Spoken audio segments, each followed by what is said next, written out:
I'm going to be proven very wrong right now.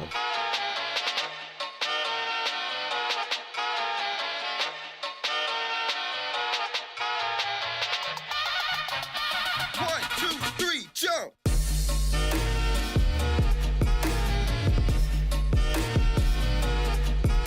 Hey everyone, it's Vito again, just in time for some holiday festivities. I'm bringing you some whiskey stuffs. Yeah. So what do we got today? We are going to be trying out some samples that I recently got my hands on from some lovely gentlemen in Ontario, Toronto, where I am residing. So my friend David gave me a sample of the E.H. Taylor single barrel bourbon, and my other good friend, Daniel, gave me a sample of the small batch bourbon. These are Buffalo Trace products. We could have an entire year's worth of reviews and discussions on Buffalo Trace products, but today we're going to focus on these two. They are bottled in bond. There's a lot of regulations stipulating what can be considered and labeled bottled in bond in America. I'm not going to go into too much detail because I don't know all of it myself, but I know that all the grain and whatnot used to make the spirit needs to be done in one harvest in 1 year by the same master distiller, all kinds of different things. It also means that they are bottled at 100 proof, and that's 50 ABV. So the small batch is a non-age statement. Supposedly it's over 7 years aged. A lot of oak, a lot of wood, vanilla, cherry.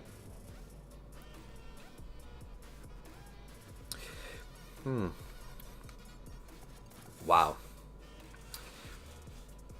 There's an expression that I recently learned called the Kentucky hug.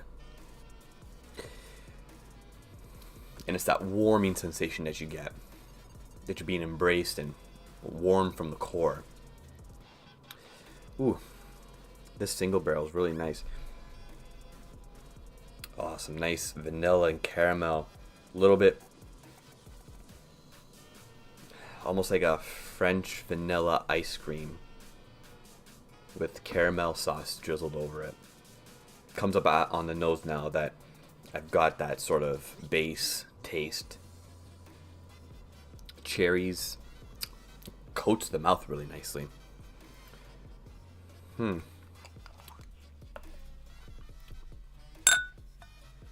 one thing that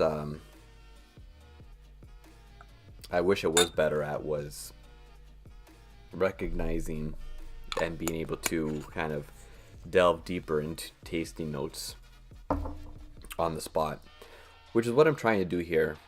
I'm going to start doing this a little more often, not formulating any sort of, well, especially with newer whiskeys. I'm not going to do any sort of prior tastings or anything.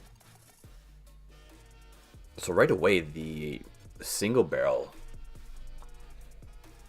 a lot lighter, much lighter on the nose, a little more alcohol forward. Let's see if I taste it, if it'll change it up a little bit. It's so different. That's really, really interesting. So the single barrel expression, or the single barrel bottling of the E.H. Taylor, is stored exclusively in Warehouse C. That was built in 1881 by Colonel E.H. Taylor, Mr. Colonel Edmund Hayes Taylor, E.H. Taylor. That's where these bottles are stored for the duration. Again, also this is a non-age statement, so people say between 7 and 12 years. You know, who knows? I don't know, certainly. But This almost reminds me of just like a more oak forward, barrel heavy sort of Highland Scotch. That's so strange. I don't know why. Maybe that's really weird. Yeah, it's just that's really kind of cool. I don't know if that's because of where I'm tasting it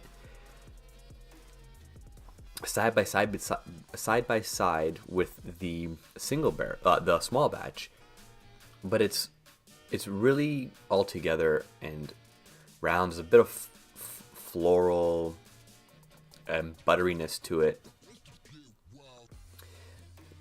that reminds me of sort of like I guess really probably the closest thing that I can think of at the moment was the Royal Lochnagar, which I'm kind of tempted now to kind of bring down and try.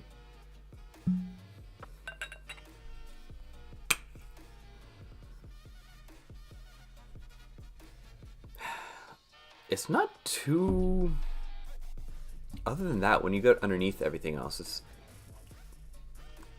closer than I think some people would probably give it credit for. Okay, no, I was wrong. Yeah, no, I was really wrong. Not the Royal Lochnagar. But that's the only Highland that I have at the moment that's not peated. You're gonna have to take my word for it. But I'm getting just a weird Highlandness off of the single barrel, which is not a bad thing. I love it, but it's a bourbon style Highland in a glass. That's what it seems like to me right now. Cherry blasters. Yeah, you know those sour cherry blasters. That's awesome. That's one of my favorite candies. That and sour watermelons. Sour watermelons and cherry blasters were my favorite things as a kid. Still are. Does that make me a kid still?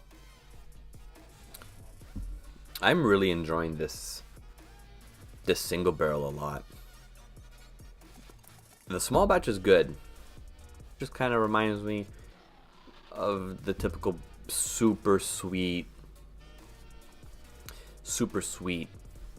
oak alcohol warming bourbon. The single barrel has a bit more to it. If I were to pick one to buy, it would definitely be the single barrel. So I'm gonna rate the single barrel a 3. That you should have I recommend a bottle. It's definitely worth the purchase. I'd buy the bottle. The small batch, I'd give it a high 2. You know, it's unoffensive. It's your typical bourbon, in my opinion, for whatever that's worth. But yeah, the single barrel's definitely got a little bit more going on. Hopefully you guys found this enjoyable, gained a little bit from it if you've never had these expressions from E.H. Taylor before. They're both very good. I prefer the single barrel just a little bit more. So thank you very much, David and Daniel, for the samples. Very much appreciated. We're going to call it a day there. I'm going to toast off with the single barrel, seeing as that was my favorite. So here's to you, you cask strength savages. We love you, and we'll see you next time. Cheers.